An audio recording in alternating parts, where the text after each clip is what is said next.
Tonight, we're traveling far below the surface of the ocean into a part of the planet where the rules we live by begin to fall apart. Most of the ocean exists beyond the reach of sunlight, not in shadows or dimness, but in true darkness, a vast expanse where light never arrives at all.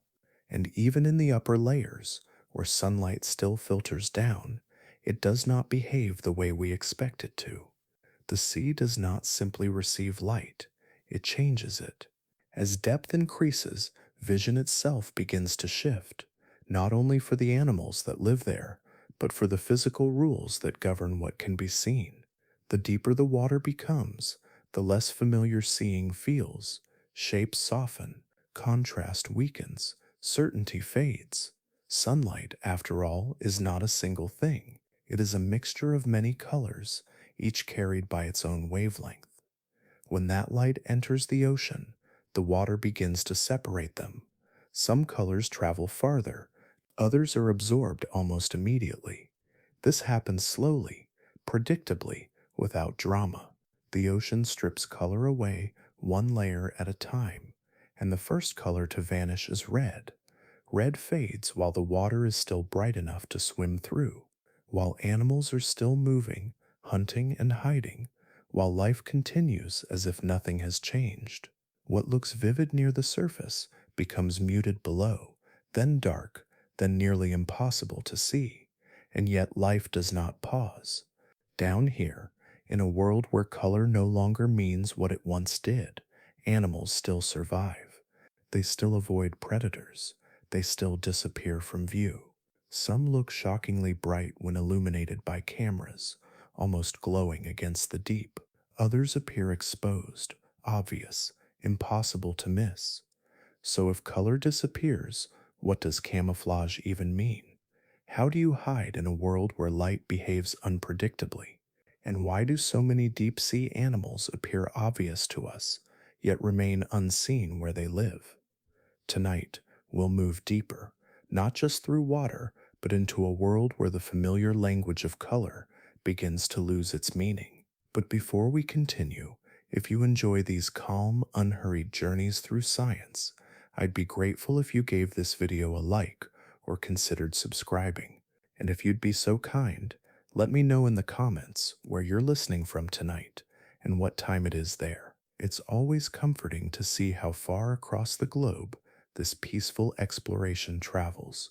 Now take a slow breath, and together let us begin our descent into a world without color. Light enters the ocean quietly, not as a flood, but as a thinning veil. It arrives from a single direction, slipping through the surface in a narrow window, already diminished by reflection and motion. From the first instant, it is on borrowed time. The sea does not welcome light inward. It receives it briefly, then begins to take it apart. What reaches below is not the sun as it exists above water, but a weakened remainder that grows more fragile with every passing meter. Water is not an empty space. It is dense, layered, restless, filled with suspended particles and shifting chemistry. As sunlight moves through it, energy is absorbed again and again, not dramatically, but steadily. Compared to air, water is far more efficient at stealing light from itself. Each molecule becomes a soft barrier, catching photons and turning them into warmth, movement, or nothing perceptible at all. The process is gentle yet relentless, and it begins immediately, long before the world feels dark. Because of this, depth in the ocean cannot be understood as distance alone. A diver descending 20 meters does not experience a simple step downward, but a sudden loss of available light. Another 20 meters below, the change is not equal, but accelerated. What matters is not how far something has traveled vertically, but how much of the original sunlight still survives. Depth becomes a measure of scarcity, defined by what remains rather than how far one has gone. In this sense, sunlight behaves like a limited resource, unevenly distributed and rapidly consumed. Near the surface, it is abundant enough to feel permanent, washing across waves and skin with ease. Below, it becomes selective, favoring some wavelengths, abandoning others, leaving behind a thinner and thinner glow. Animals living here are not simply deeper, they are living on less brightness, less information, less certainty carried by vision. As the remaining light dwindles, the ocean reshapes itself around that constraint. Surfaces lose their clarity, distances collapse into suggestion. Movement begins to matter more than color, and silhouette begins to matter more than surface detail. The environment does not announce this transition. There is no boundary line where sunlight ends and darkness begins. Instead, light fades in stages, dissolving into something softer, less reliable, until it is no longer a given part of the world. What remains is a place where light must be treated carefully, almost economically. It arrives from above and nowhere else. It can never be replenished from within. Every layer of water below the surface lives downstream of illumination, receiving only what was not already taken. Depth then becomes a history of loss, a record of what sunlight once was, and what little it has become by the time it reaches farther realms. In this quiet gradient, the rules of visibility begin their long irreversible shift. Light does not arrive as a single substance. It comes layered, braided together from many narrow bands that travel side by side.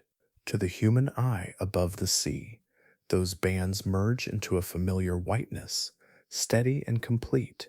Yet within that calm appearance lies structure. Each color represents a different wavelength, a different rhythm of energy moving through space, longer waves stretching gently, shorter waves vibrating more tightly as they go. These wavelengths define the visible spectrum. Reds sit at one end with longer, slower oscillations, carrying less energy per unit. Blues and violets gather at the other, their waves shorter and more energetic, packed closer together as they travel. This difference is not a matter of surface beauty, but of physics. Energy is embedded in the spacing of the wave itself, determining how readily it can interact with the world it encounters. As light meets water, those differences begin to matter. Water does not treat all wavelengths equally. Its molecules respond more easily to certain rhythms than others, absorbing some frequencies while allowing others to pass a little farther. Longer wavelengths give up their energy quickly, their gentle oscillations readily captured. Shorter wavelengths resist longer, slipping between molecules with greater persistence. The spectrum that felt unified above the surface begins to unravel almost immediately. This separation happens quietly. There is no visible boundary where one color disappears and another takes over. Instead, the mixture thins unevenly. With each descent, the balance shifts, favoring the wavelengths that can survive the crowded path ahead. Light becomes sorted by endurance rather than brightness, its composition reshaped by the medium it moves through. The ocean turns wavelength into geography. Shallow waters still receive a broad mix, enough for colors to feel stable. Deeper layers inherit only what remains, a narrower selection carried downward from above. What looks like a change in depth is also a change in the physical nature of light itself. The environment does not merely grow dimmer, it grows more selective, tuned to a shrinking band of energy. For life, this distinction is foundational. Vision depends not just on the presence of light, but on which wavelengths are available to reflect from skin, shell, or scale. A surface can only appear colorful if the corresponding wavelengths exist to bounce back toward an observer. As the spectrum thins, those possibilities collapse. Color ceases to be an inherent trait and becomes a conditional one, allowed or denied by physics rather than biology. In water, light is never neutral. It arrives already filtered, its internal diversity under pressure from the moment it crosses the surface. Every meter below is shaped by this sorting. each layer defined by which wavelengths still endure. The ocean does not remove color randomly. It follows the logic written into light itself, allowing some energies to linger while others quietly fade, transforming illumination into something narrower, simpler, and far more constrained than it first appears.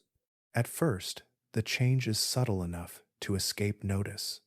The water still appears bright from above, still open to the sky, still seemingly full of color.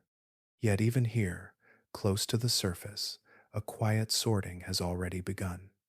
Light is present, but no longer complete. Some parts of the spectrum are already slipping away, leaving the scene altered in ways that are difficult to sense until they are gone. Red light is the first to yield. Its longer wavelengths lose energy quickly, absorbed almost as soon as they enter the water. Within the uppermost layers, reds fade from visibility, not because darkness has arrived, but because the light that reveals them no longer survives the descent. Objects that once reflected warmth and richness now return almost nothing, their surfaces dulling into muted tones or shadow. This loss happens early, often within the first few tens of meters, while sunlight still feels abundant from above. Orange and yellow follow soon after. Their wavelengths persist slightly longer, but they too are steadily taken by the water, absorbed and scattered until they can no longer complete the journey downward. The spectrum narrows as it moves, shedding colors not by choice, but by physical limitation.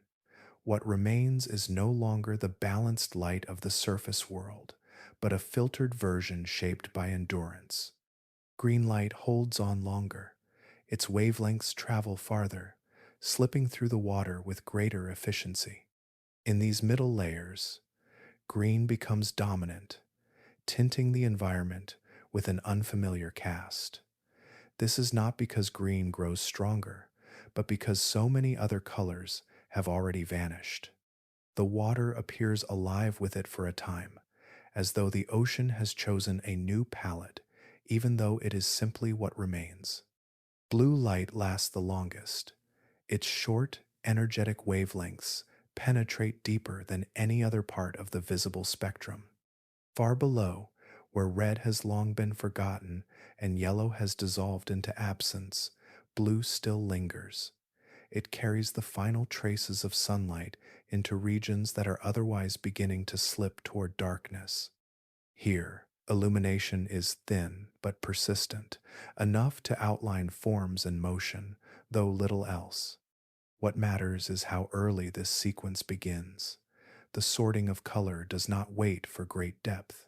It starts almost immediately, unfolding layer by layer as light travels downward.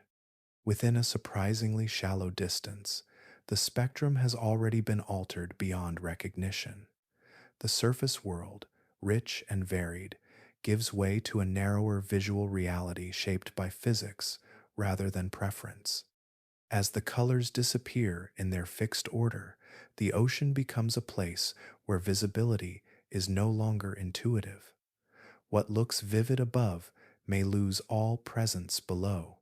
What survives does so quietly, not brighter, but simply longer. This orderly fading defines the visual foundation of the sea, establishing a gradient where each depth inherits a reduced version of the light above it. Long before darkness takes over, color itself has already begun to leave. Near the surface, camouflage still speaks a familiar language. Light remains plentiful enough to return color faithfully, and surfaces continue to reflect the full range of hues that arrived from above. In these upper layers, hiding does not require invention, only careful alignment. Bodies are shaped and colored to meet the eye on its own terms, matching the brightness and tones of coral, sand, or open water with quiet precision. Many shallow water animals rely on direct color matching because the environment allows it. Reds still glow as reds, yellows remain warm and visible, and blues hold their depth against the surrounding sea. Skin and scale become extensions of place, carrying the same pigments as rock and reef. A fish resting above pale sand adopts lighter shades, while one weaving through coral carries the mottled colors of living stone. The strategy is straightforward, rooted in the simple act of blending into what surrounds it. Patterns play an equally important role. Reef fish are rarely uniform, their bodies broken by stripes, spots, or irregular bands. These markings disrupt outlines, softening the edges that give away shape and movement. In a crowded, textured environment, contrast becomes a tool rather than a risk. Brightness is used selectively, balancing visibility with confusion, allowing a body to dissolve into the complexity of its background. The eye moves across the scene without settling, unable to separate animal from environment with certainty. This use of pattern and brightness mirrors strategies found on land. In forests, animals wear dappled coats that echo filtered sunlight. In grasslands, stripes and bands fracture form against tall stems and shifting shadow. The shallow ocean operates under similar rules. Light arrives at an angle, refracted and scattered by waves above, creating moving patterns across the seafloor. Camouflage here responds to that motion, aligning itself with a world in constant visual flux. Contrast does not disappear in these waters, it is managed. Some species lean into bold markings, not to stand out, but to confuse distance and direction. Others maintain subtle gradients, darker above and lighter below, following a familiar logic shaped by illumination from the sky. The visual language remains intuitive, grounded in the physics of light that still behaves much as it does on land. What defines this first camouflage shift is continuity. These animals are still living in a world where color can be trusted, where vision remains a reliable guide to presence and absence. Their strategies reflect a shared ancestry with surface life, shaped by the same assumptions about how light reveals form. Yet even here, change is already underway. Beneath the patterns and pigments lies an unspoken dependency on conditions that will not last. As depth increases and light thins, these familiar tools will begin to lose their power, and camouflage will be forced to move beyond resemblance into something quieter and far less obvious. By the time the ocean begins to dim in earnest, something unexpected has already happened to color. Red has not faded into darkness the way night falls on land. It has simply stopped returning. In water stripped of red wavelengths, surfaces that once reflected warmth now offer nothing back to the eye. What remains appears dark, not because it absorbs more light, but because the light required to reveal it is no longer present. This transformation turns red into a secret color. In deeper water, red surfaces reflect almost no usable illumination, since there is no red light left to reflect. To any observer relying on the remaining spectrum, those surfaces read as black or near black, blending seamlessly into shadow. The effect is quiet and complete. A body-colored red does not announce itself. It withdraws from visibility entirely. Animals living at these depths inherit this advantage without changing their behavior. A red shrimp drifting in open water does not need to hide behind structure or match its surroundings. Its coloration does the work automatically, canceling its own presence by refusing to interact with the light that remains. Against a blue or green tinted background, red does not contrast, it vanishes. This invisibility feels counterintuitive only from a surface perspective. To human eyes, red is often associated with warning or display. In photographs illuminated by artificial white light, deep sea animals appear vivid, even striking. but those images restore the missing wavelengths, temporarily rebuilding a spectrum that does not exist in the natural setting. Once the artificial light is removed, the illusion collapses. The color that seemed bold a moment before retreats back into darkness. Nothing supernatural is at work here. This is not disguise in the theatrical sense, nor deception shaped by intent. It is a direct consequence of physics. Color is not an intrinsic property carried by an animal alone. It emerges from interaction between surface and light. When part of that interaction is missing, the color itself ceases to function. Red persists as pigment, but without red photons, it has nothing to express. Evolution does not favor brightness or dullness in isolation. It favors outcomes. In this narrow band of depth, where blue light remains and red does not, a red body becomes a perfect absorber of its environment, not by taking in more light, but by returning none that matters. Predators scanning the water do not see red shapes. They see absence, a seamless continuation of the dark. This is why red becomes common where it seems least sensible, not as a signal, not as decoration, but as erasure. The ocean does not reward color that draws attention. It rewards color that aligns with what the environment allows to be seen. In water that has already forgotten red, wearing it is a way of agreeing with the physics of the place. A red animal does not hide itself. It simply exists in a spectrum that no longer includes it. When humans first bring light into the deep, the results feel startling. Shapes emerge from the dark, carrying colors that seem almost excessive: saturated reds, glowing oranges, flashes of pink along translucent bodies. Shrimp appear lacquered. Fish reveal markings that look freshly painted. Crustaceans gleam as if polished. In photographs, these animals seem anything but hidden. They appear exposed, even ornamental, suspended in a black void that makes their colors impossible to ignore. Yet, this brightness exists only in the presence of borrowed light. Cameras and submersibles flood the scene with artificial illumination that restores wavelengths long absent from the surrounding water. Under these conditions, pigments respond as they would near the surface, reflecting colors that had no chance to appear naturally. The image feels truthful, sharply focused, and richly detailed, but it documents an encounter that never occurs in the animal's everyday world.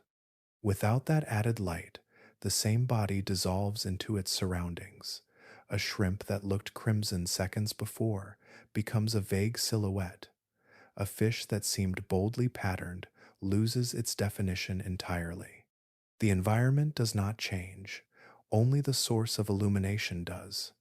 The camera carries its own sun, and in doing so, quietly rewrites reality. Artificial light behaves differently from sunlight filtered through water. It arrives abruptly, concentrated, and close, overwhelming the delicate balance that governs visibility at depth.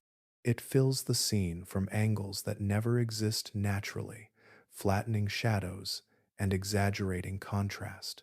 Colors that evolve to be non-functional suddenly flare to life, not because they matter there, but because the conditions have been temporarily altered. This creates a persistent illusion. Human observation begins to interpret what it sees as natural visibility rather than a brief interruption of it. The brightness recorded in images becomes associated with the animal itself, rather than with the technology that revealed it. The deep sea appears populated by creatures that seem poorly camouflaged, as if evolution overlooked the most basic rule of concealment. In truth, these animals are not bright where they live. Their colors are tuned to a spectrum that has already narrowed beyond the reach of human eyes. What appears vivid in a photograph functions as absence in natural light. The pigments remain, but their effect depends entirely on context. Remove the artificial illumination, and the environment reasserts its rules. This disconnect highlights a quiet limitation in human perception. Tools designed to see also change what is being seen. The act of observation reshapes the subject, particularly in places where light itself is scarce. Images from the deep often feel revelatory, yet they are layered with assumptions carried down from the surface, including the expectation that visibility is constant and color is stable. In the natural darkness below, brightness is not a fixed trait. It is conditional, fragile, and easily misplaced.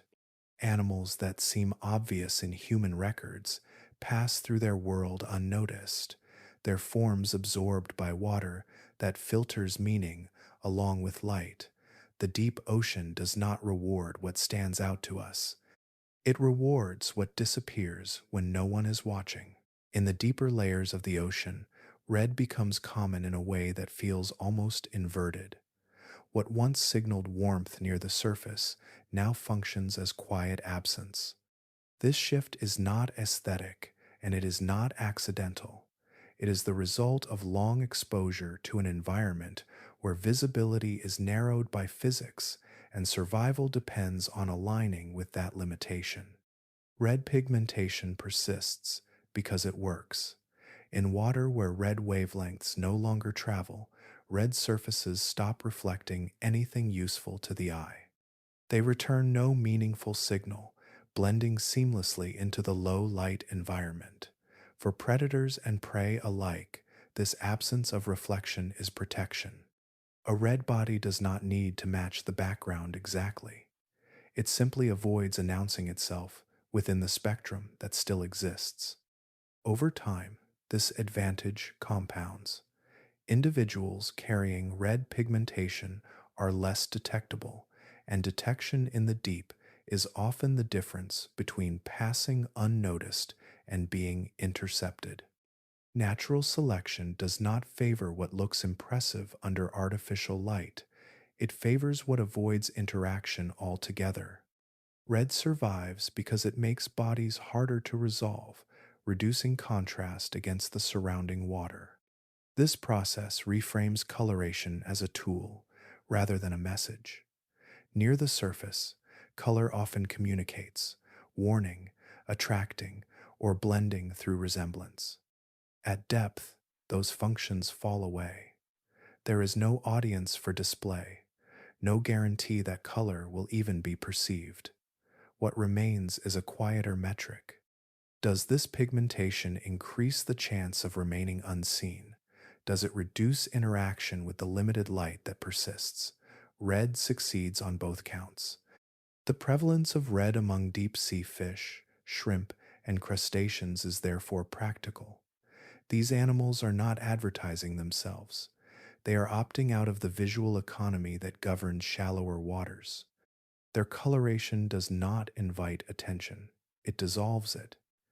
In an environment shaped by scarcity, removing yourself from notice is often the most efficient strategy. Human perception complicates this understanding. When we encounter these animals through photographs or video, the colors appear vibrant and unmistakable.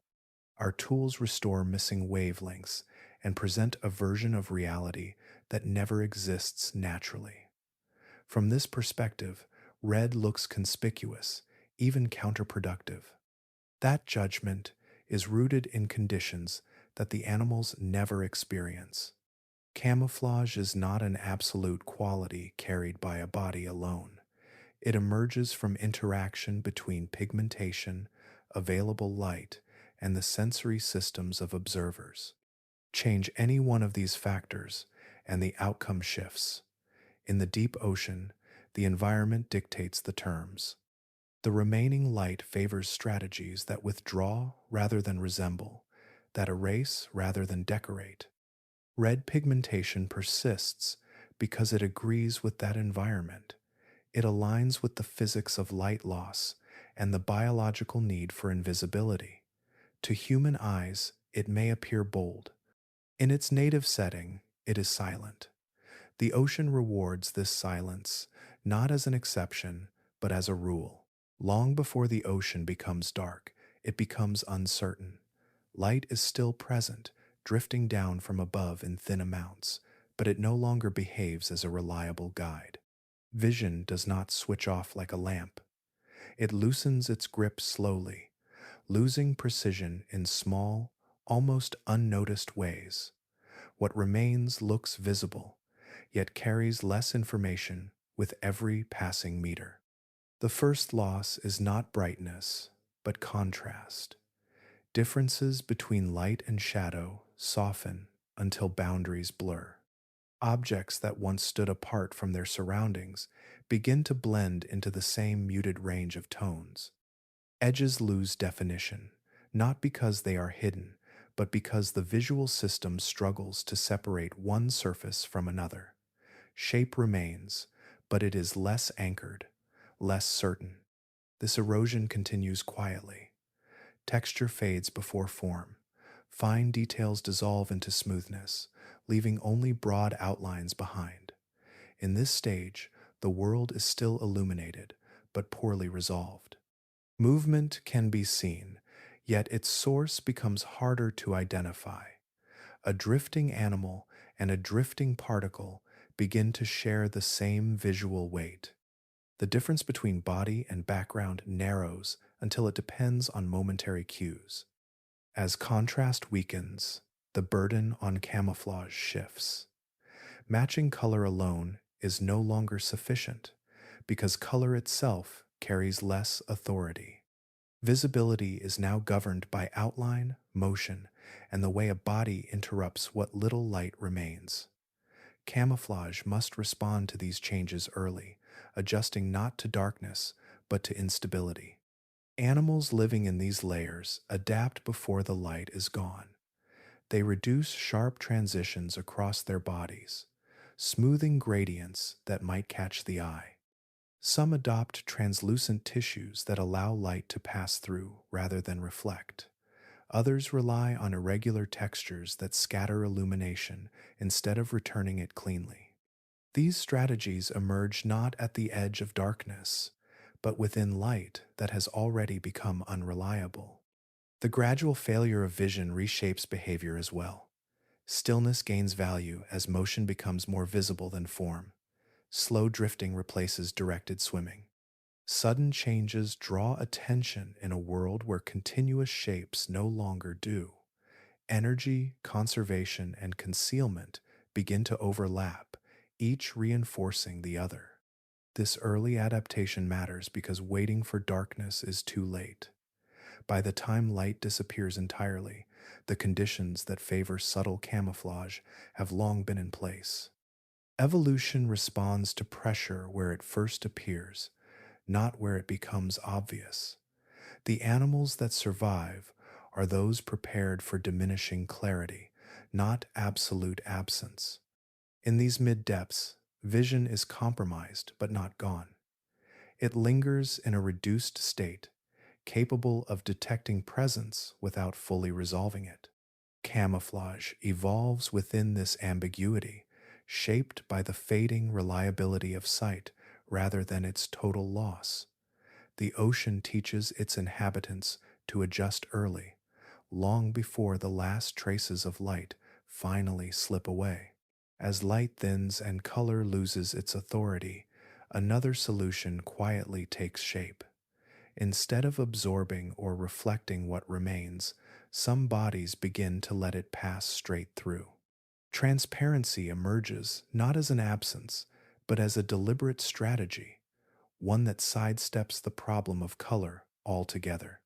In a world where matching the environment grows increasingly difficult, becoming visually neutral offers a different kind of safety. A transparent body does not need to guess which colors survive at a given depth. It does not rely on pigment to blend with water that shifts constantly in brightness and tone. By allowing light to pass through with minimal interruption, it reduces the chance of being outlined against the background. Visibility fades not because the body mimics its surroundings, but because it fails to register as an object at all. This approach changes the relationship between camouflage and place. Traditional concealment depends on similarity, matching sand, reef, or open water closely enough to escape notice. Transparency removes that requirement. A drifting organism no longer needs to resemble what lies behind it. It simply avoids creating contrast, becoming part of the visual noise rather than a distinct form within it. The effectiveness of transparency increases as vision weakens. In upper waters, where contrast remains strong and backgrounds are textured, transparent bodies still risk detection through refraction, shadow, or motion. As depth increases and detail softens, those risks diminish. Blurred light and reduced contrast smooth away the subtle cues that give transparent forms away. What once appeared ghost-like becomes nearly impossible to separate from the surrounding water. This strategy flourishes in midwater zones, where there is little solid structure and few reliable backgrounds to match. Here, animals drift between layers of light and shadow, suspended in a three-dimensional space that offers no fixed reference points. Transparency allows them to exist within this volume without anchoring the eye. Their presence is not denied, but deferred, only resolved at close range, if at all. Achieving transparency is not simple. Living tissues contain organs, fluids, and cellular structures that naturally scatter light. Evolution works around these constraints by minimizing dense pigmentation, rearranging internal anatomy, and smoothing surfaces that would otherwise reveal a body's outline. The result is not perfect invisibility, but a reduction in visual interference sufficient to delay recognition. Transparency also reshapes behavior. Many transparent animals move slowly, reducing the distortion that motion introduces. Sudden shifts catch the eye more readily than stationary forms. In low-contrast environments, stillness complements colorlessness, each reinforcing the other. The animal does not hide behind anything. It relies on the difficulty of perceiving it at all. This rise of transparency marks a turning point in camouflage.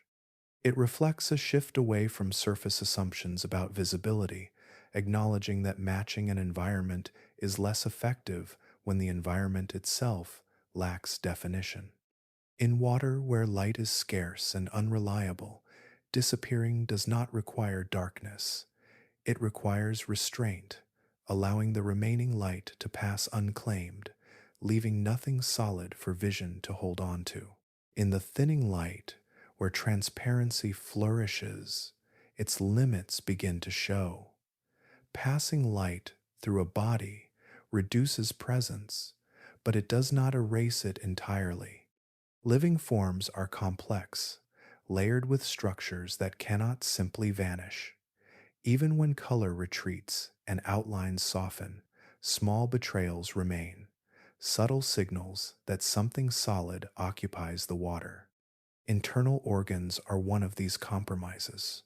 Muscles, digestive systems, and circulatory fluids bend and scatter light in uneven ways.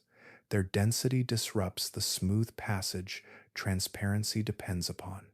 Evolution often rearranges these components, compressing them into narrower regions or suspending them within clearer tissue, yet they never disappear. Each solution reduces visibility, but none removes it completely. Eyes pose a different problem. Vision requires light to be captured, and structures designed to gather photons inevitably reflect some of them back. Spherical lenses and reflective surfaces can glint faintly, catching stray illumination even when the rest of the body dissolves into the background. Many transparent animals minimize eye size or orient them carefully, accepting reduced visual range in exchange for concealment. Seeing less becomes part of staying unseen. Shadows also persist, even when bodies lack color. In environments where light still arrives from above, any interruption can create a faint dimming beneath a form. Transparency weakens this effect, but cannot eliminate it entirely. A drifting animal may cast only a suggestion of shadow, yet in a world tuned to minimal cues, that suggestion can matter. Motion amplifies the problem, as shifting shadows draw attention where stillness might not. These imperfections shape how transparency is used. It becomes most effective at certain depths and orientations, where light is diffuse and contrast already fragile. Above that zone, too much illumination reveals internal complexity. Below it, darkness reduces the need for optical solutions altogether. Transparency occupies a narrow band, successful only where conditions align closely with its strengths. The strategy also carries costs beyond visibility.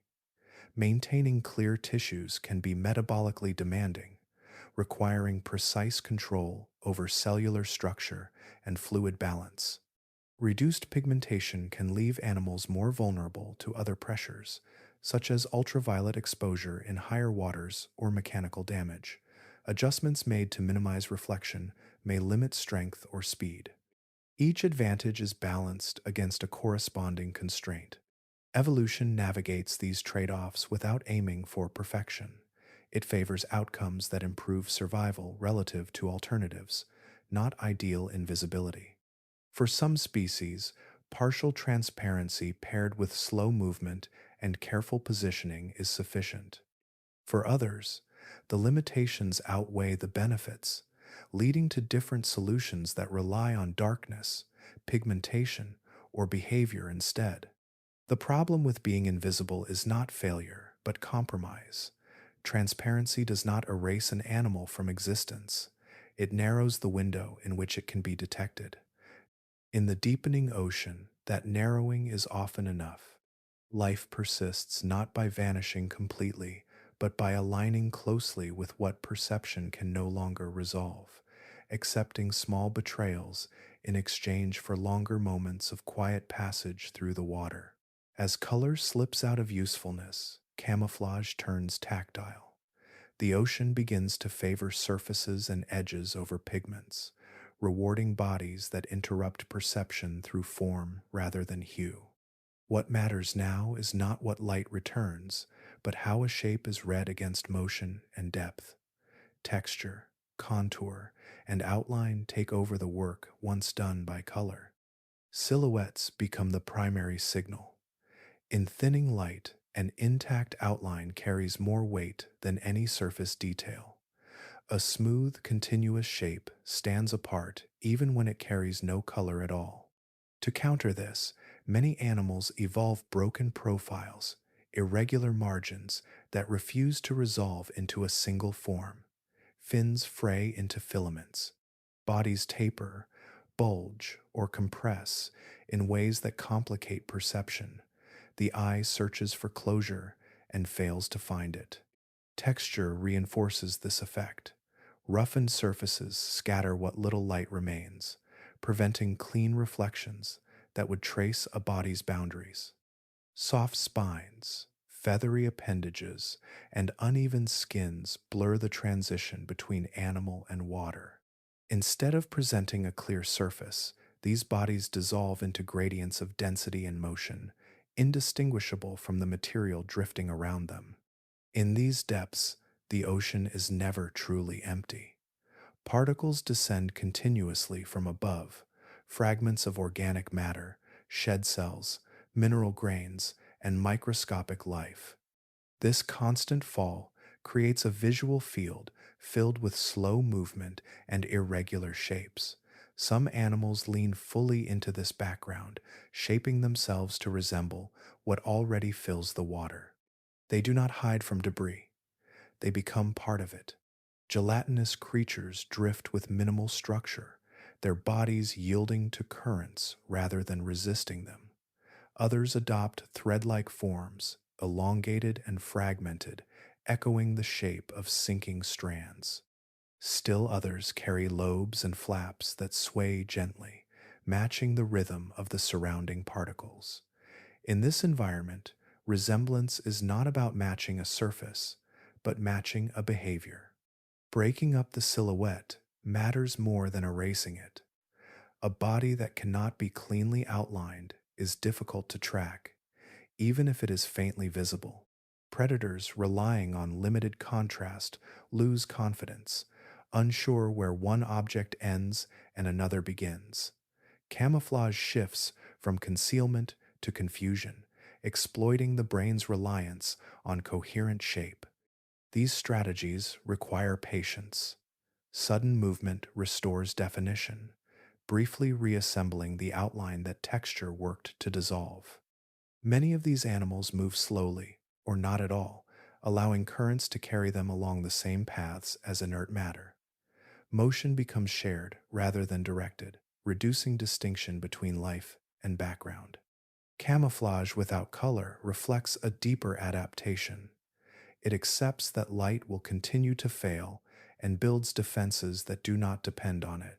By reshaping how bodies interrupt space, these animals sidestep the disappearing spectrum entirely. They persist not by matching what can no longer be seen, but by aligning with how vision itself begins to unravel in the deep. Darkness in the ocean is not a void. Even where light grows thin and unreliable, the water remains busy with movement. Countless particles drift through every layer, descending slowly from far above or rising on faint currents from below. The space between animals is never still or empty. It is filled with matter in quiet transit, a continuous snowfall that turns depth into motion rather than absence. This slow rain is known as marine snow. It is made from fragments of life, shed cells, waste, mucus, broken shells, and decaying tissue, all clumped together into soft, irregular forms. Some pieces are no larger than grains of dust. Others form loose flocks that tumble and rotate as they sink. Together, they create a shifting field that fills the water column from surface to seafloor, blurring the distinction between foreground and background. As marine snow falls, it carries nutrients downward, feeding ecosystems far below the reach of sunlight. It also shapes how visibility works in the deep. Light scatters off these particles, breaking into faint glimmers and shadows that move independently of any single source. Vision becomes less about identifying solid shapes and more about navigating a constant shimmer of drifting material. Animals living here adapt to this condition by aligning themselves with motion rather than scenery. With no fixed surfaces to match and no stable colors to rely on, camouflage shifts toward participation. Bodies move at the same pace as the surrounding particles, neither resisting nor accelerating beyond them. Limbs trail loosely, outlines soften, and orientation changes slowly, allowing the animal to disappear into the general downward flow. Some species resemble fragments themselves. Their forms echo the loose geometry of marine snow, irregular, translucent, and difficult to categorize. Others adopt gentle pulsations that mirror the settling of debris, matching not just appearance but timing. In this environment, standing out requires stiffness and speed. Blending in means yielding to the water. This strategy works because perception here is attuned to differences in motion. A predator scanning the dark is more likely to notice abrupt changes than steady descent. A body that shares the same rhythm as its surroundings becomes part of the visual field rather than an object within it. The animal does not vanish into a background, it dissolves into activity. The ocean's constant motion allows camouflage to remain dynamic. Instead of hiding in place, animals hide in process. They drift, sink, and sway, allowing the environment to do the work of concealment. Their presence is masked by the sheer volume of other things moving in similar ways, each particle briefly visible, then lost among countless others. In these depths, emptiness is an illusion. What appears dark and vacant is crowded with life in fragments, all slowly traveling through space. Camouflage responds by abandoning stillness as a goal.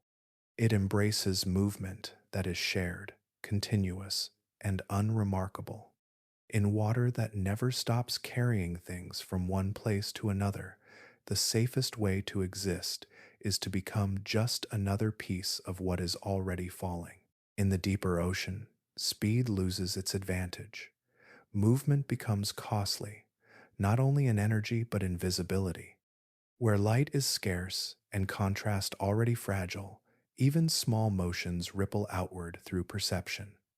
A drifting limb or a sudden turn announces presence more clearly than any color ever could. In these waters, stillness begins to carry weight. Many deep-sea animals move slowly because motion breaks camouflage. A body at rest blends into the low-information world around it, sharing the same quiet uncertainty as the water itself. When that body accelerates, it creates change, and change is what vision is best at detecting when everything else fades. The eye follows shifts, not details. Stillness allows form to remain unresolved. This preference for slow movement reshapes behavior across entire ecosystems. Fins become gentle paddles rather than engines. Muscles favor endurance over power. Locomotion stretches out in time, measured and deliberate, so that motion resembles drift rather than intention. An animal may cross great distances, but it does so gradually, never interrupting the surrounding flow enough to draw attention. Color plays a smaller role here. Even when pigmentation remains, it matters less than how a body displaces water and light. A vividly colored animal that moves abruptly becomes visible. A colorless one that jolts into motion does the same. Camouflage in these depths relies on continuity, the ability to exist without causing sudden contrast or directional cues. Motion, not hue, becomes the deciding factor. Energy conservation strengthens this strategy. Food is limited, encounters are rare, and wasteful movement carries real costs. By slowing down, animals reduce metabolic demand while also reducing exposure. Stealth and efficiency merge. What saves energy also saves lives. The deep ocean does not reward excess, it rewards restraint. Many species adopt behaviors that reinforce this quiet approach. Hovering replaces pursuit, waiting replaces chasing. Bodies orient themselves to currents rather than cutting across them. When movement is necessary, it unfolds smoothly, with no sharp angles or bursts. The animal becomes difficult to separate from the environment because it behaves like part of it. Stillness also alters interactions between predator and prey. Detection depends on noticing deviation. When both parties move slowly, encounters become brief and uncertain. A predator may pass close to prey without resolving it fully. A prey animal may survive simply because it never forces the moment of recognition. Survival rests in ambiguity. This does not mean the deep ocean is static. Life continues, feeding occurs, reproduction unfolds. It happens quietly, stretched across long spans of time. Actions are minimal, but intentional. Stillness becomes an active choice, refined by generations of selection in a place where the smallest signal can carry far. When light no longer supports clear vision, the safest presence is the one that changes least. By minimizing motion, deep sea animals allow the environment to blur them into itself. Camouflage becomes less about hiding behind something and more about not becoming anything distinct at all. At greater depths, light no longer arrives only from above. It begins to appear from within the water itself, brief and unexpected, born from living bodies rather than distant stars. Bioluminescence enters the scene as a new variable, altering the balance that camouflage has been quietly negotiating. Darkness is no longer uniform, it flickers. Many deep sea animals generate their own light through chemical reactions held within specialized cells or organs. These flashes are usually soft, controlled, and precise, nothing like the steady wash of sunlight near the surface. A glow may pulse once and vanish. A line of light may travel slowly along a body before fading. Illumination becomes intentional rather than constant, a resource used sparingly. This living light serves many purposes. Some creatures use it to attract prey, casting a small beacon in the dark that invites curiosity. Others use it to communicate or startle, releasing a sudden shimmer that distracts or confuses. In some cases, light is shed into the water, leaving a glowing cloud behind, while the animal slips away into darkness. Each use reshapes visibility in a place where darkness once set the rules. With bioluminescence present, camouflage must adapt again. Avoiding sunlight is no longer enough when illumination can ignite nearby without warning. A body may be perfectly tuned to the remaining spectrum, yet still be revealed by a passing flash. Visibility becomes dynamic, dependent on the actions of neighbors rather than the position of the sun. This pressure forces new compromises. Some animals develop surfaces that absorb light rather than reflect it, limiting how much bioluminescence bounces back toward an observer. Others rely on texture and shape to scatter light unevenly, preventing clear outlines from forming even under brief illumination. Stillness remains valuable, but timing grows equally important. Being present during a flash can matter more than how one appears without it. Bioluminescence also changes how predators search. Instead of scanning for forms against darkness, they may watch for sudden bursts of light, treating illumination itself as a signal of life. Prey animals must consider not only their own visibility, but the risk of being revealed by someone else's glow. Camouflage extends beyond the body and into the surrounding behavior of the ecosystem. Some species turn this challenge into an advantage. By producing light that matches the faint glow filtering from above, they erase their shadow when viewed from below. Others emit wavelengths that blend into the existing visual noise, masking their presence within the broader pattern of living illumination.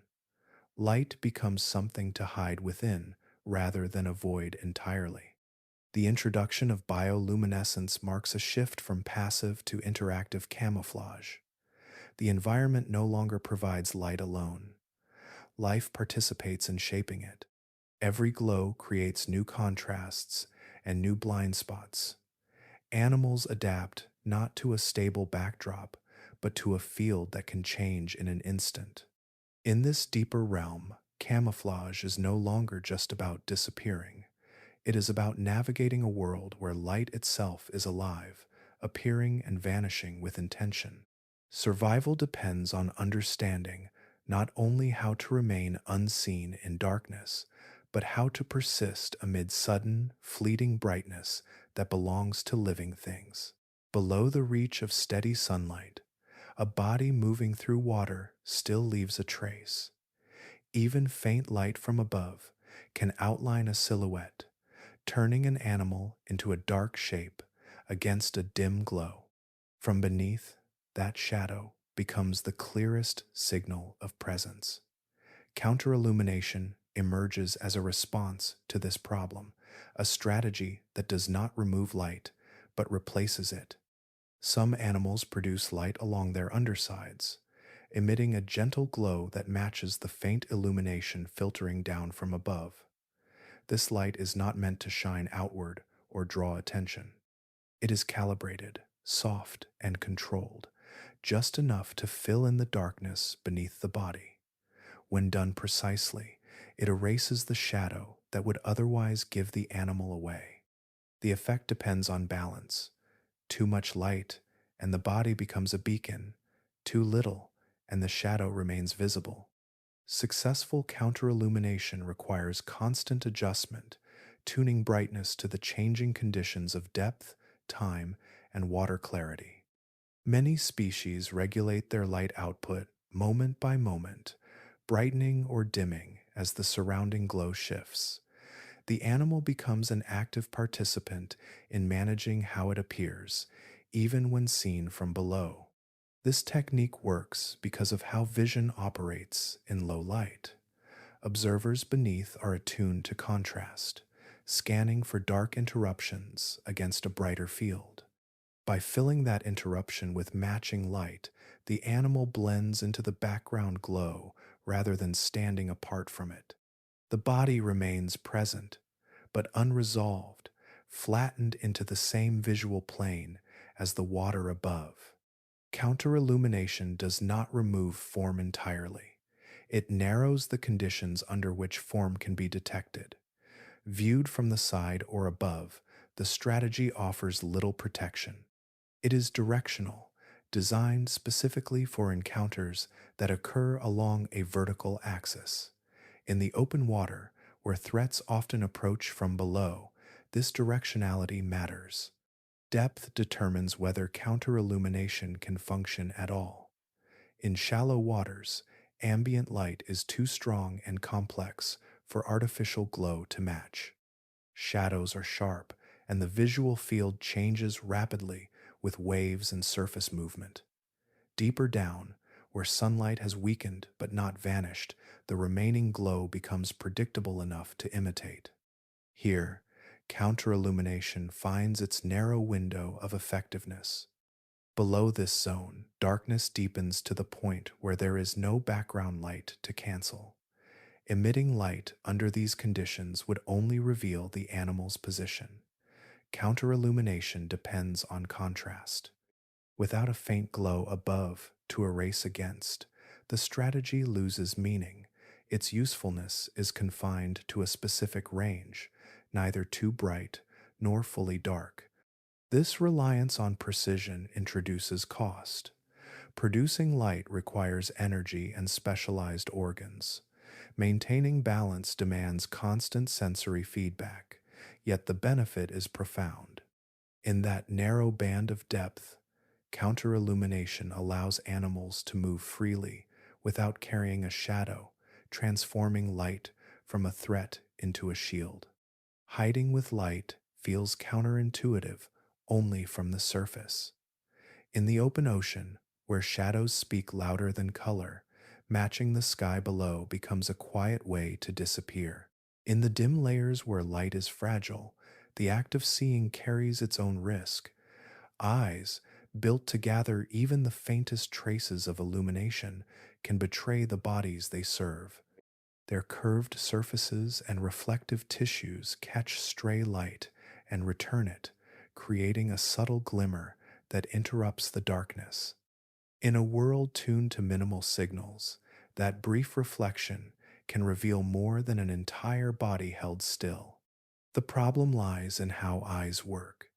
To detect low light, many species rely on structures that amplify incoming photons, reflective layers that bounce light back across sensory cells for a second pass. This increases sensitivity, but it also increases visibility. When light from bioluminescent flashes or distant sources strikes an eye, it can scatter back outward, forming a pinpoint of brightness where nothing else stands out. As camouflage grows more refined, this weakness becomes harder to ignore. Bodies can be darkened, softened, or made transparent, yet a pair of eyes may still announce presence. Evolution responds with subtle adjustments rather than elimination. Eyes are reshaped, recessed, or shielded, reducing their exposure to stray light. Some species tilt their visual organs downward or inward, avoiding direct angles where reflection would be strongest. Pigmentation plays a role as well. Darker tissues surround the eyes, absorbing light that might otherwise scatter. In some cases, reflective layers are reduced or modified, sacrificing sensitivity for concealment. Seeing less becomes an acceptable trade if it means being seen less often. Vision narrows, focusing on brightness and motion rather than detail, aligning perception with what the environment can safely support. Other animals take a different approach, disguising the eyes themselves. Outlines are blurred, lenses broken into smaller facets, or eye surfaces patterned to disrupt their circular shape. A recognizable eye is easier to detect than an irregular patch of darkness. By interrupting that familiar geometry, these adaptations lower the chance that a glance will resolve into recognition. The danger of eyes extends beyond reflection. Movement associated with tracking or focusing can draw attention in low contrast water. A slow turn of the head or a shift in gaze creates motion where stillness might have preserved ambiguity. Many deep sea animals minimize such movements, relying on limited fields of view rather than constant scanning. Awareness becomes passive, waiting for changes to arrive rather than seeking them out. This restraint reinforces a broader theme. In the deep ocean, perception itself must be managed. Seeing offers information, but it also exposes the observer. Every sensory gain carries a potential cost. Eyes that gather more light also return more of it. Sensitivity and secrecy exist in tension, each pulling against the other. As depth increases, the balance tilts toward concealment. Vision remains important, but it is shaped by caution. The most successful eyes are not the brightest or the sharpest, they are the quietest.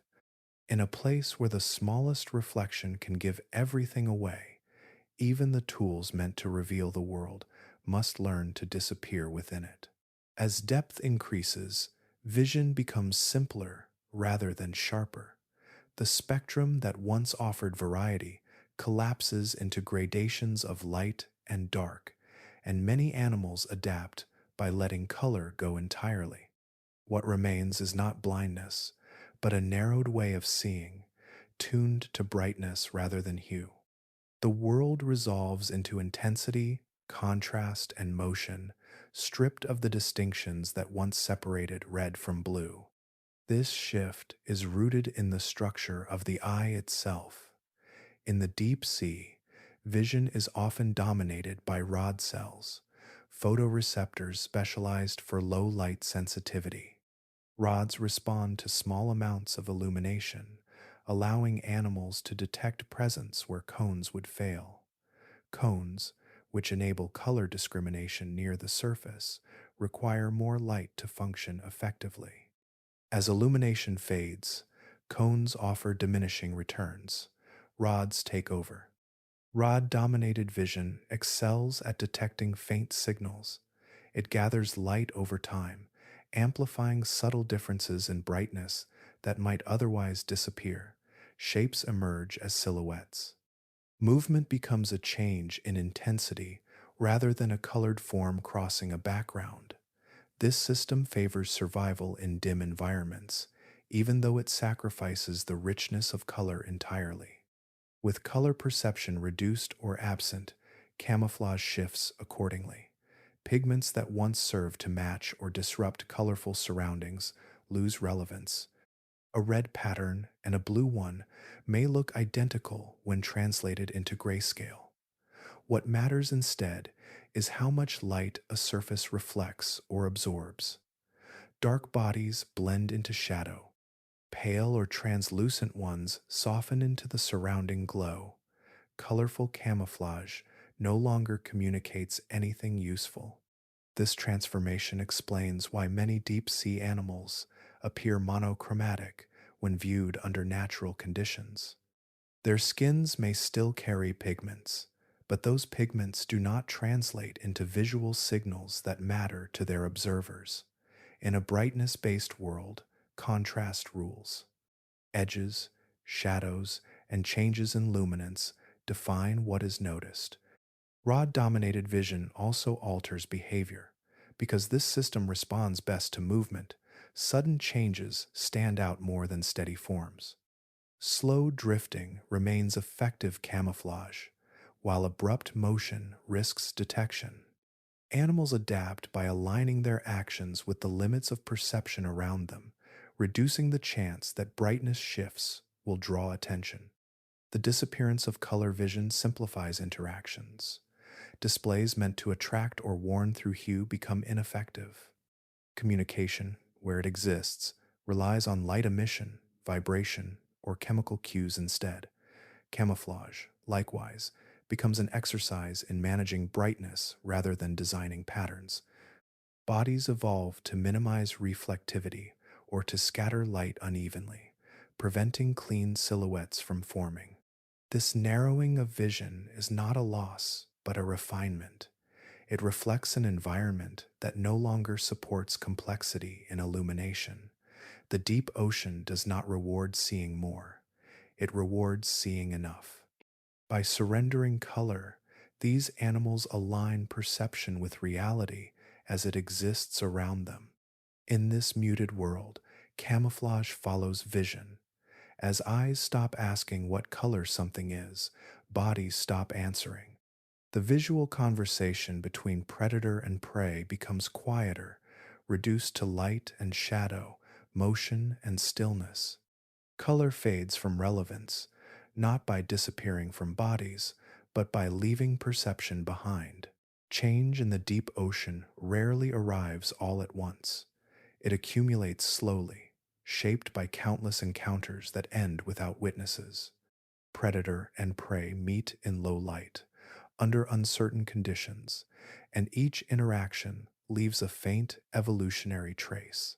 Over time, these traces compound into an arms race defined not by speed or spectacle, but by patience. When camouflage improves, detection follows. A prey animal that becomes harder to see gains a small advantage, lasting only until predators respond. Those predators that can resolve fainter contrasts, notice subtler motion, or interpret weaker signals feed more often. Their success shifts the balance, placing pressure back on prey to refine concealment further. The cycle continues, not as sudden leaps, but as steady adjustments on both sides. This process unfolds quietly. A slightly darker surface reflects less light. A marginally slower movement draws less attention. A minor change in eye structure captures brightness more efficiently. None of these differences guarantee survival on their own. Together, across generations, they reshape entire lineages. Evolution does not need dramatic breakthroughs. It works through consistency. In the deep sea, the pace of this exchange is slow. Energy is limited, encounters are rare, and lifespans are often long. These conditions stretch the arms race across extended timescales. Instead of rapid escalation, there is refinement. Strategies are tested repeatedly under the same physical constraints: light scarcity, pressure, and cold. Only those changes that fit within these boundaries persist. Camouflage grows more nuanced under this pressure. It shifts from simple blending toward minimizing every possible signal. Texture replaces pigment. Transparency supplements darkness. Movement becomes restrained. Each improvement narrows the window in which detection can occur. Predators respond not by overwhelming these defenses, but by sharpening perception within the same limits. Detection adapts in parallel. Eyes become more sensitive to faint light. Neural processing improves the ability to distinguish noise from pattern. Predators learn to interpret incomplete information, tracking motion that barely separates from drift. The contest becomes one of marginal gains, where seeing slightly better or hiding slightly more effectively can tip survival. This back and forth does not favor dominance, it favors balance. Neither side wins outright, because winning would remove the pressure that drives improvement. Instead, both predator and prey remain locked in mutual adjustment, each shaping the other's future.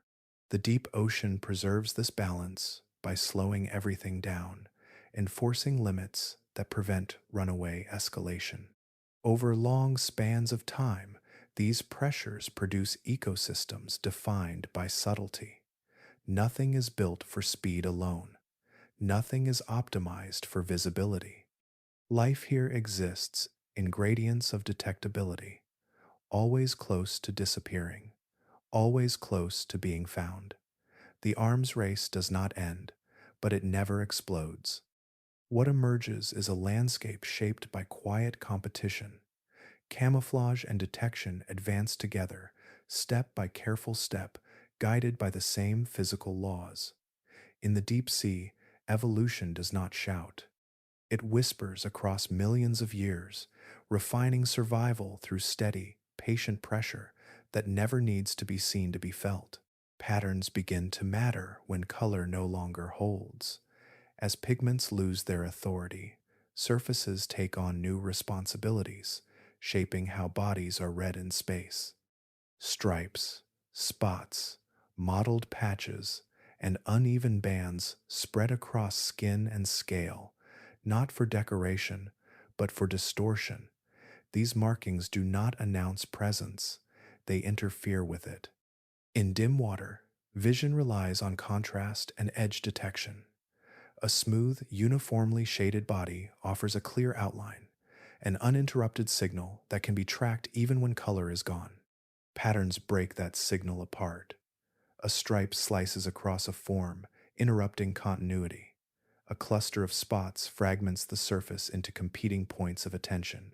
Irregular markings prevent the eye from assembling a single, coherent shape. This fragmentation affects how distance is judged. Without strong color cues, observers estimate range by reading size, overlap, and motion. Patterns confuse those cues.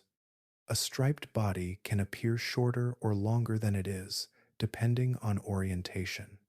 Spotted surfaces flatten depth, making curves harder to resolve. The eye struggles to decide which parts belong together, and hesitation becomes a form of protection. Patterns also disrupt motion perception. As an animal moves, markings shift relative to one another, creating internal motion that masks the movement of the body as a whole. A predator may notice activity without being able to localize it precisely. The signal arrives, but its source remains ambiguous. In low light, that uncertainty often lasts long enough for the moment to pass. Where color fails, patterns endure because they operate on structure rather than spectrum. They do not depend on specific wavelengths to function. Whether seen in faint blue light or reduced to grayscale, a broken surface remains broken. The effectiveness of patterning persists even as illumination narrows, making it a reliable tool across a wide range of depths. These markings often echo the environment, not by matching color, but by matching complexity. In waters filled with particles, shadows, and drifting debris, irregularity feels normal.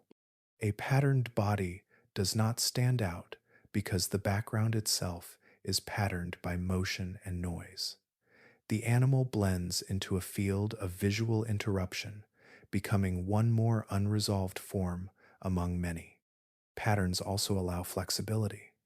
Unlike pigment, which locks a body into a specific visual relationship with its surroundings, markings adapt to multiple conditions.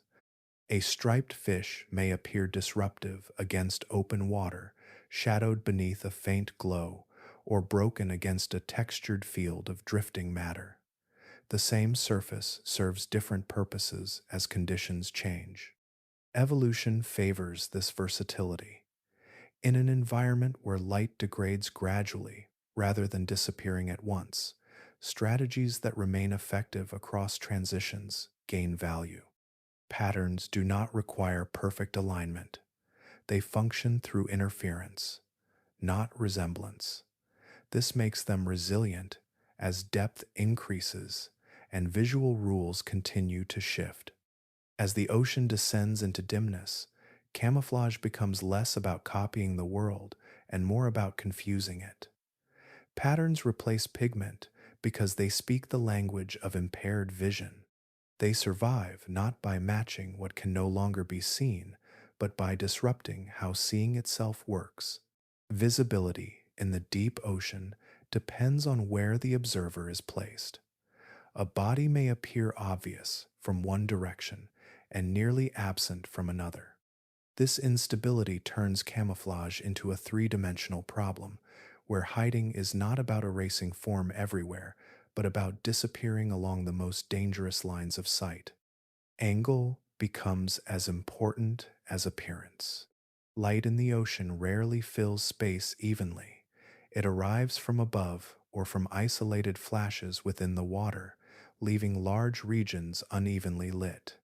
An animal viewed from below may be silhouetted against faint brightness, while the same body seen from the side dissolves into darkness. Camouflage that succeeds in one orientation can fail completely in another. Evolution responds by narrowing the conditions under which an animal must remain hidden. Many species are shaped to vanish from specific viewpoints. Bodies flatten vertically to minimize silhouette when seen from below. Bellies glow softly to match overhead light, erasing contrast in upward views.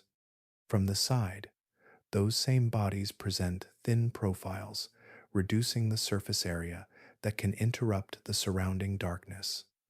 Concealment is achieved not by uniformity, but by selective presentation. This directional design extends to fins, appendages, and eyes. Protrusions that would break an outline from one angle are minimized or aligned to vanish from another. Surfaces may absorb light differently depending on orientation, dark when viewed laterally, muted when seen from beneath. Some animals appear solid only when approached from above, a direction that carries less threat at depth. Three-dimensional camouflage also accounts for movement through space. An animal drifting upward encounters a different visual environment than one drifting laterally. By controlling posture and orientation, it can maintain concealment relative to likely observers.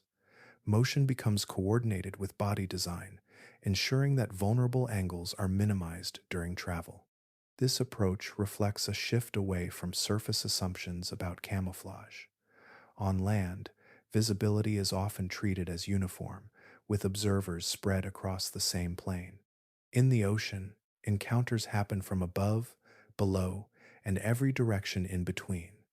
Camouflage must function volumetrically, aware of depth and direction as much as distance. The success of angle-dependent camouflage relies on prediction. It assumes where danger is most likely to come from and prioritizes those viewpoints. Predators beneath scan for silhouettes. Predators beside look for motion against darkness. By tailoring concealment to these perspectives, animals reduce the chance of detection without needing to vanish entirely. This specialization carries limits. A body optimized to disappear from below may still be visible from above. A form designed to vanish sideways may reveal itself in vertical light, yet perfection is unnecessary. Survival depends on reducing risk, not eliminating it. Three-dimensional camouflage narrows the window in which detection can occur. In the deep ocean, hiding is never absolute. It is conditional, shifting with position and movement. By embracing this complexity, animals turn space itself into part of their defense. Camouflage becomes a matter of geometry, shaped by angles, light paths, and depth. Disappearance is no longer a static state. It is something achieved moment by moment, depending on how and where the world is looking. Depth removes context before it removes light. As familiar landmarks disappear, vision loses its anchors. Without a seafloor, a reef edge, or a visible surface above, the eye struggles to judge proportion. Distance no longer resolves cleanly, and scale becomes ambiguous. Objects float without obvious relationship to one another, suspended in a space that offers few cues for comparison. In this environment, size is inferred indirectly.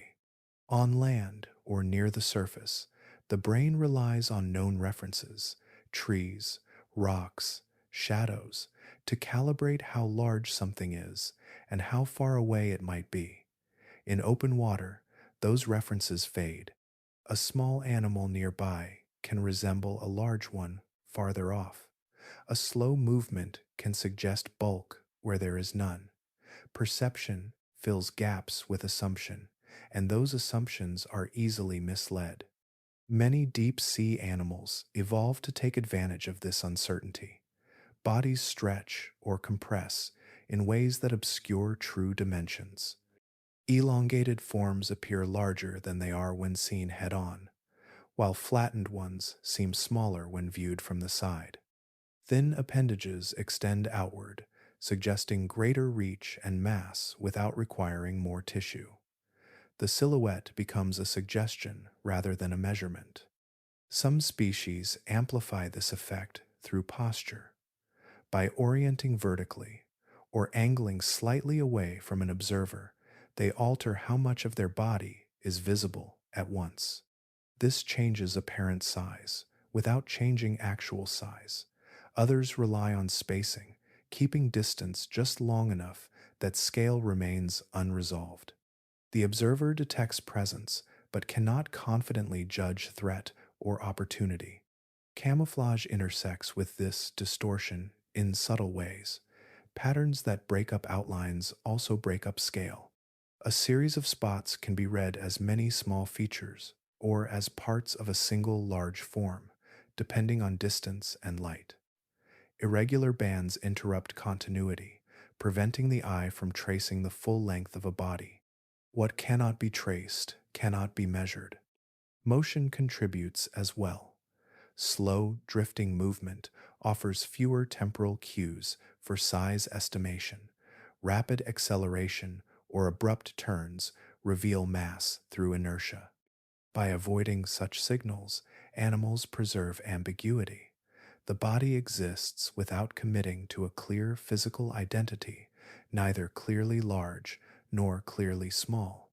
This uncertainty affects predators as much as prey. Misjudging size can lead to costly decisions. Attacking something larger than expected risks injury. Ignoring something smaller than it appears risks missing a meal. By distorting scale, animals insert hesitation into these calculations. Even brief doubt can be enough to pass unnoticed. The deep ocean favors strategies that complicate interpretation rather than conceal entirely. Distorting scale adds another layer of ambiguity to already limited vision. It does not require darkness or perfect invisibility. It relies on the absence of context, allowing bodies to exist in a perceptual gray zone where certainty is delayed. As depth increases and reference points vanish, size becomes a flexible trait rather than a fixed one. Camouflage expands beyond color and shape into perception itself. By exploiting how the brain estimates space, deep-sea animals turn the emptiness around them into an ally, reshaping how they are seen without changing what they are. Between the bright certainty of the surface and the quiet finality of true darkness lies a broad middle realm where nothing fully settles. This region is known as the mesopelagic zone, a vast layer of ocean stretching through depths where sunlight still arrives, but only in fragments. Here, light lingers without dominance, present enough to shape vision, yet weak enough to distort it. The rules of visibility do not disappear. They overlap. In the mesopelagic, illumination is unstable. Sunlight filters down unevenly, scattered by water, particles, and movement above. Its intensity shifts with time of day, surface conditions, and depth. A body that appears clear one moment can fade the next, not because it moved, but because the light itself changed. Vision here must constantly adjust, never fully trusting what it receives. This instability creates a visual environment that resists simplicity. Contrast fluctuates, shadows soften, then briefly sharpen. Color exists, but only partially, filtered into a narrow range that alters perception without eliminating it. The eye cannot rely on a single strategy to interpret what it sees. Instead, it works with incomplete information, assembling the world from hints rather than confirmations. Camouflage in this zone reflects that uncertainty. No single solution dominates. Strategies borrowed from brighter waters still function, but imperfectly. Color matching may work when light briefly strengthens. Patterns disrupt outlines when color fades. Transparency reduces contrast in mid-water, while darkness absorbs what remains. Each approach offers partial protection, effective under certain conditions and less so under others. As a result, many animals combine techniques. A body may carry muted pigmentation layered with disruptive markings. Transparent tissues may coexist with dark internal structures. Movement may be restrained at times and deliberate at others, shifting in response to changing visibility. Camouflage becomes flexible, prepared for a range of visual states rather than a single one. This coexistence of strategies reflects the transitional nature of the mesopelagic. It is a place of overlap, not replacement. Shallow water rules weaken, but do not vanish. Deep water adaptations appear early, but cannot yet stand alone. Animals living here occupy a moving boundary, shaped by both worlds at once. The mesopelagic also experiences vertical movement on a daily rhythm. Many species migrate upward at night and descend again by day, carrying their camouflage strategies across changing light regimes. What hides an animal in darkness must also avoid revealing it at dawn. This rhythm reinforces versatility, favoring designs that function across gradients rather than extremes. Because of this, the twilight zone becomes a testing ground for evolution.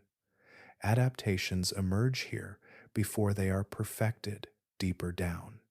Transparency begins to matter. Patterns grow more abstract. Stillness gains value. Each trait is refined against a background that never fully settles into light or dark. In this overlapping realm, camouflage is not about mastery. It is about balance. Survival depends on remaining effective as rules blur and reform. The mesopelagic teaches life to prepare for uncertainty, shaping bodies that can endure a world where visibility is always in transition, and no single answer ever holds for long. Beyond the twilight zone, sunlight finally releases its hold. The deeper layers of the ocean slip below the reach of even the faintest surface glow, entering regions where color no longer arrives at all. Here, the water is not dim, but unlit, shaped by pressure and cold rather than illumination. These are the deeper zones, places defined not by what can be seen, but by what never arrives. In this darkness, familiar cues vanish completely. There is no overhead brightness to cast silhouettes, no scattered glow to soften edges. Shadow loses meaning when there is no light to interrupt. The visual environment collapses into absence, and with it, many of the camouflage strategies refined above must change again. Matching surroundings no longer applies when surroundings cannot be seen. Camouflage in these depths becomes less about appearance and more about restraint. Without ambient light, visibility depends almost entirely on disturbance. Movement, reflection, or emitted light can create the only signals available. As a result, Hiding relies on avoiding those signals altogether. Darkness itself becomes the primary cover, provided it remains undisturbed. Bodies adapt to absorb rather than reflect. Surfaces darken, sometimes approaching complete light absorption, ensuring that any stray illumination from bioluminescence does not bounce back. Textures soften further, reducing the chance of catching even fleeting glimmers. Color persists only as chemistry, irrelevant to perception. What matters is how completely a body fails to interact with light. In these zones, stillness gains even greater importance. Movement risks colliding with unseen neighbors or triggering light-producing defenses. Many animals remain motionless for long periods, drifting only when currents demand it. Energy conservation aligns perfectly with concealment. Doing less means being noticed less, and in a world without light, silence becomes a survival trait. Camouflage also shifts inward. Instead of altering external appearance, animals minimize the need to be seen at all. Sensory systems rely more heavily on touch, pressure, and chemical cues. Vision, where it exists, often serves to detect bioluminescence rather than form. The goal is not to observe the environment in detail, but to register events that break the darkness. Hiding in these depths does not require deception. There is no background to match or pattern to disrupt. Darkness does the work, provided it is respected. An animal that does not shine, does not move abruptly, and does not reflect remains effectively invisible. Camouflage simplifies, not because evolution has abandoned complexity, but because the environment has removed the need for it. This reliance on darkness creates a different balance. When light appears here, it stands out sharply. Bioluminescence becomes both tool and risk. Those who use it must do so carefully, knowing it carries far. Those who do not must ensure nothing betrays them when it flashes nearby. Concealment depends on staying aligned with absence. Below color and below shadow, life persists by agreeing with the conditions of the place. The deep ocean offers no visual forgiveness. It rewards those who leave darkness intact, who move gently within it, and who allow invisibility to arise not from disguise, but from complete alignment with a world where light no longer belongs. At the greatest depths, complexity begins to fall away. Shapes simplify, surfaces soften, and bodies settle into forms that appear almost unfinished. Uniform darkness replaces pattern. Soft tissue replaces rigid outline. Camouflage reaches a point where adding features no longer helps, and survival depends on having fewer of them. Many animals here are evenly dark, their bodies absorbing nearly all light that touches them. Without color to manage and without contrast to disrupt, pigmentation becomes singular. This uniformity prevents stray reflections, ensuring that even brief flashes from bioluminescence do not outline a form. Darkness is not used to hide among shadows, but to prevent creating them. Others take an even quieter approach. Soft-bodied forms drift through the water without firm edges, their boundaries yielding to pressure and current.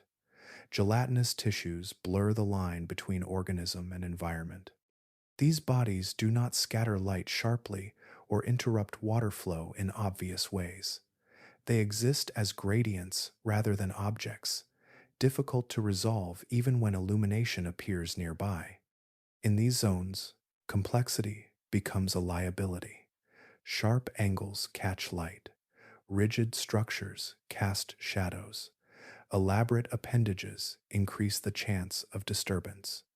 What once offered advantage higher in the water now risks exposure.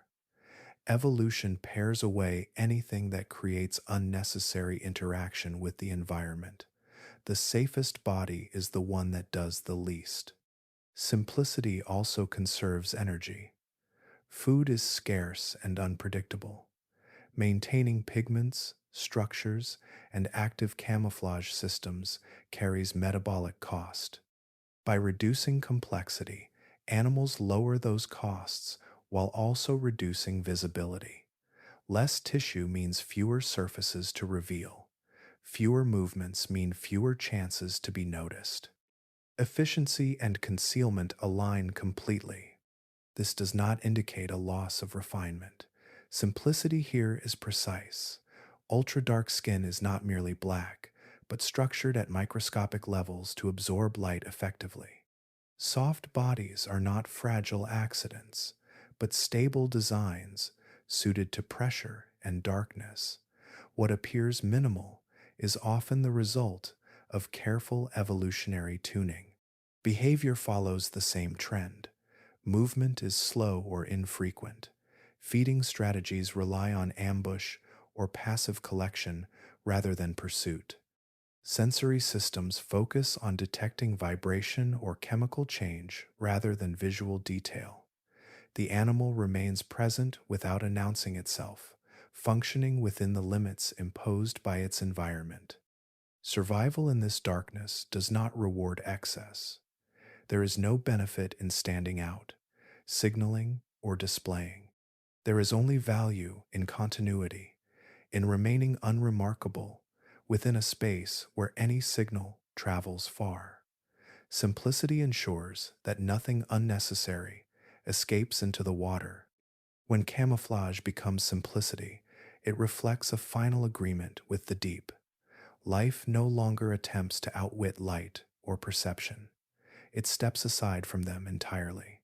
By becoming dark, soft, and restrained, these animals align with a world where invisibility is achieved not through clever disguise, but through quiet persistence. By the time the ocean reaches its deepest layers, light has become rare enough that even faint reflections matter. In this environment, black emerges not as an absence of color, but as a deliberate solution. It is the final color because it answers the last remaining problem: how to deal with the few photons that still appear. Black works by absorbing what little light remains instead of returning it. In depths where illumination comes only from passing bioluminescent flashes or distant organisms, reflection becomes dangerous. A surface that sends light back outward creates a signal where none existed before. Black surfaces interrupt that exchange, swallowing illumination before it can escape. Visibility ends where reflection does. Some deep-sea fish take this principle further, evolving skin so dark it absorbs nearly all incoming light. This ultra-black skin is not simply pigmented. Its surface structure is shaped at microscopic scales, trapping photons between tiny ridges and channels until they are converted into heat. Even strong flashes leave almost no trace. The body does not glow. It does not shimmer. It remains matte against the dark. This extreme absorption provides protection against bioluminescence, the only consistent light source left at these depths. When a predator or passing organism emits a flash, most surfaces would briefly light up, outlining nearby forms. Ultra-black skin prevents this secondary illumination. The flash arrives, disappears, and leaves nothing behind. The fish remains visually disconnected from the event. This strategy reshapes how camouflage functions. There is no attempt to blend into a background, because no background is visible. There is no outline to disrupt or color to manage. Black reduces interaction with light to nearly zero. It does not confuse perception. It removes it. The advantage extends beyond predator avoidance. Prey animals using bioluminescence to attract attention may fail to notice a predator that absorbs their glow completely. Light meant to reveal instead vanishes on contact. In this way, black becomes both defense and offense, neutralizing signals before they can be interpreted. Evolution does not arrive at this solution quickly. Ultra-black skin requires precise structure and careful chemical composition, It must function under pressure, cold, and scarcity. The cost is worth it because the environment leaves no alternatives. When light appears so infrequently, wasting even one encounter can be fatal. This absorption aligns with other trends at depth. Movement slows, bodies simplify, reflection disappears. The deep ocean favors creatures that do not respond to light because responding creates risk. Black supports this restraint, allowing animals to exist without advertising their presence. At the end of the visual gradient, color ceases to communicate anything useful. Black remains because it refuses to communicate at all. It absorbs the final signals that still travel through the water, closing the last doorway through which perception might pass. In a world where even bioluminescence can betray a form, black is not just camouflage. It is silence made physical. Long after evolution refined camouflage for eyes and bioluminescence, a new kind of observer arrived. Human exploration tools drifted into the deep, carrying lights, lenses, and sound into places that had never known them. Cameras flared the darkness. Sonar filled the water with pulses. For the first time, the deep ocean was examined by machines rather than organisms. These tools perceive the world differently. Cameras depend on reflected light, often producing sharp contrasts where none would exist naturally. A brief flash can carve bodies out of darkness, freezing them into clear outlines that feel absolute to the viewer.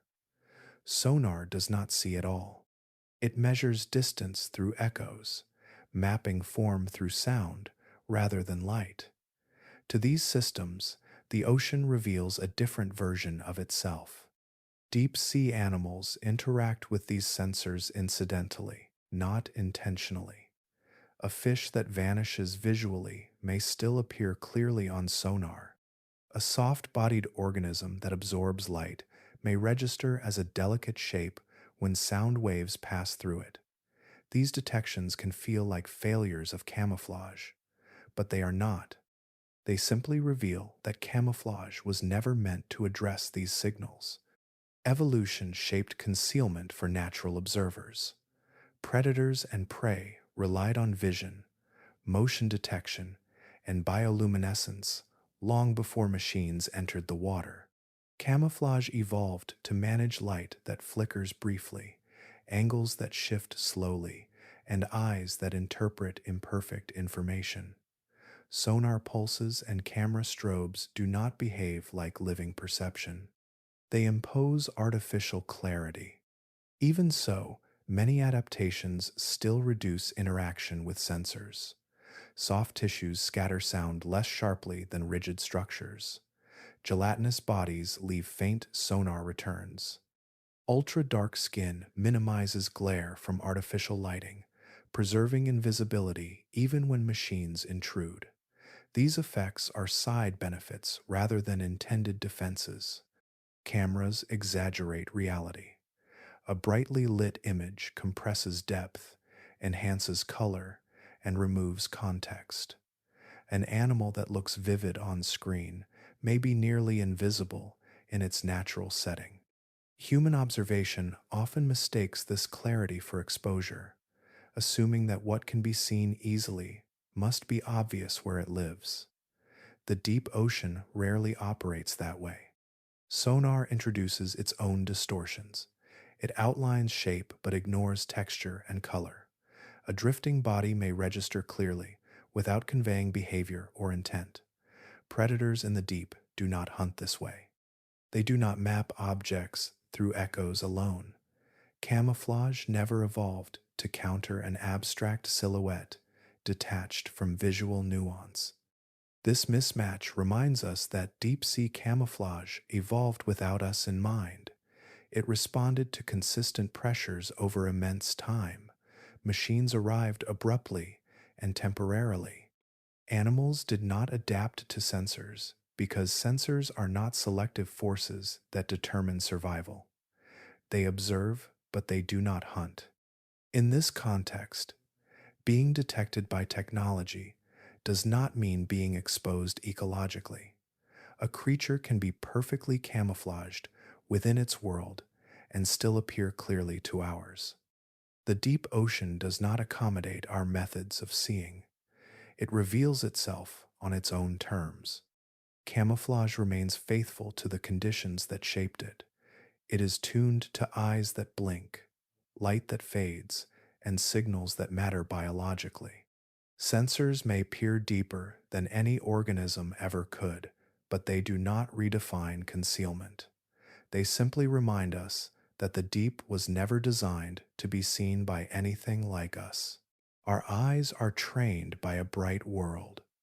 From the moment vision develops, it learns under open skies, strong contrast, and reliable color.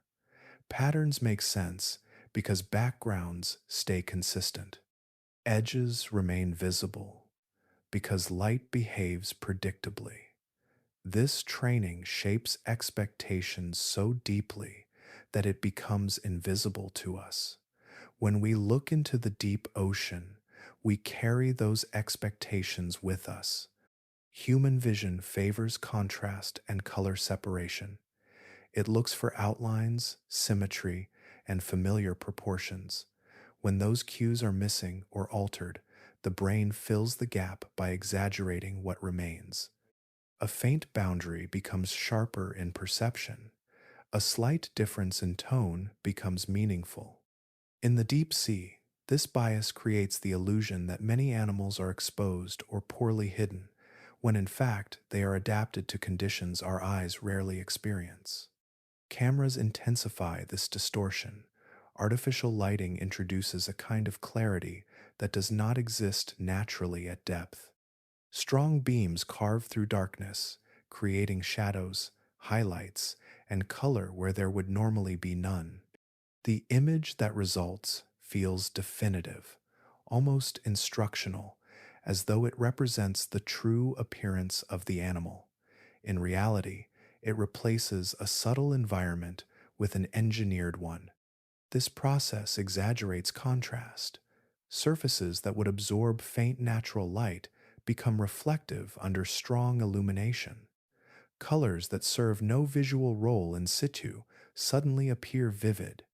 Textures that blend quietly into low contrast water stand out sharply when flooded with brightness. The camera does not reveal camouflage, it overwhelms it. Our perspective compounds the problem by freezing moments that are meant to remain fleeting. Camouflage often depends on motion, distance, and uncertainty. A still image strips away those elements, leaving behind only form. What once existed as an ambiguous presence becomes a clear subject. The context that made camouflage effective vanishes with the shutter. Because of this, deep sea camouflage often looks incorrect to us. It violates the rules we recognize. It does not match a background we can see. It does not disguise shape in ways we expect.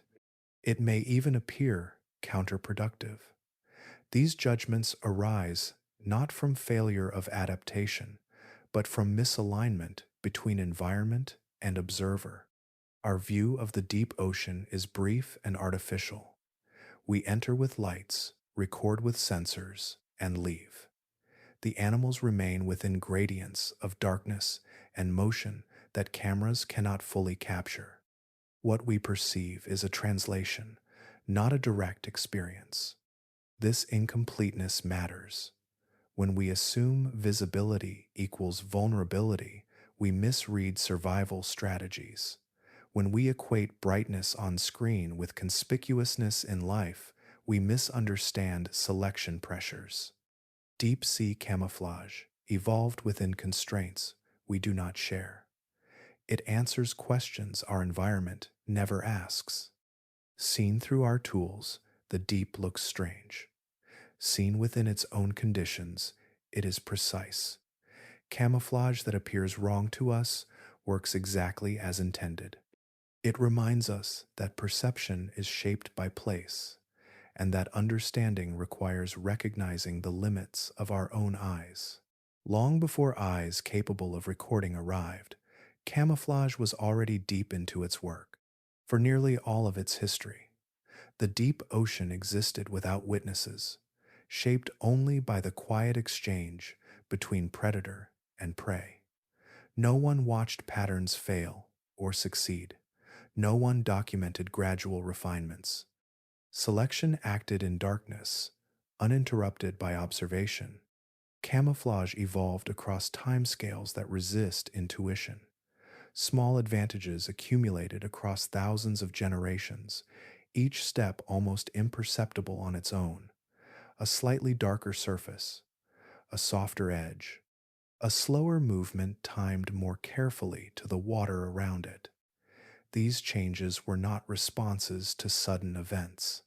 They emerged from long pressure applied consistently, layer by layer, year after year. In the deep ocean, this process unfolded with unusual steadiness. Conditions change slowly at depth. Temperature remains stable. Light follows predictable limits. The same challenges repeat across immense stretches of time. This constancy allows fine-tuning to proceed without disruption, favoring traits that work reliably rather than dramatically. Camouflage becomes precise because the environment remains patient. Human presence occupies only a thin slice of this history. Even today, observation is rare. Expeditions pass briefly through vast regions, sampling moments rather than systems. A single sighting may represent the first and last human encounter with a lineage shaped by millions of years. What we see is not a performance, it is a fragment caught mid-process. Because of this, many adaptations feel unintuitive. Camouflage does not announce its logic. It reflects pressures we did not experience and constraints we do not share. We expect visibility to matter because it dominates our world. In the deep ocean, other signals carry more weight. Camouflage follows those signals, regardless of whether they register to us. Rarity of observation also means that failure is almost never seen. We do not witness near misses or quiet successes. We do not see predators overlook prey because camouflage worked perfectly. What reaches our cameras is often behavior interrupted by intrusion. Survival events occur elsewhere, unrecorded and uncelebrated. Evolution does not require documentation. Traits persist because they function, not because they are understood. In the deep, camouflage refined itself through countless interactions that left no trace beyond survival. When a strategy failed, it vanished without record. When it succeeded, it continued silently. This unseen refinement produces a certain elegance. Features remain only if they matter. Excess is trimmed away. The result can appear strange when finally illuminated, not because it is inefficient, but because it was never shaped for our eyes. It was shaped for another reality. Understanding deep-sea camouflage requires accepting this absence. We are late arrivals to a story nearly complete. What we observe is the end state of long negotiation between life and environment. Most of that negotiation occurred beyond reach, below light, beyond witness. The deep ocean reminds us that evolution does not depend on being seen. It depends on persistence. Camouflage matured quietly, tested endlessly by lives that depended on it. Our brief glimpse does not define its meaning. It only hints at how much of Earth's history unfolded without anyone watching.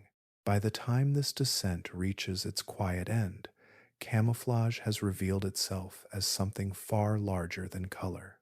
It has unfolded as a conversation between life and context, shaped not by how an animal looks in isolation, but by how it exists within changing rules of perception. What survives is not what appears hidden to us, but what aligns most completely with its surroundings.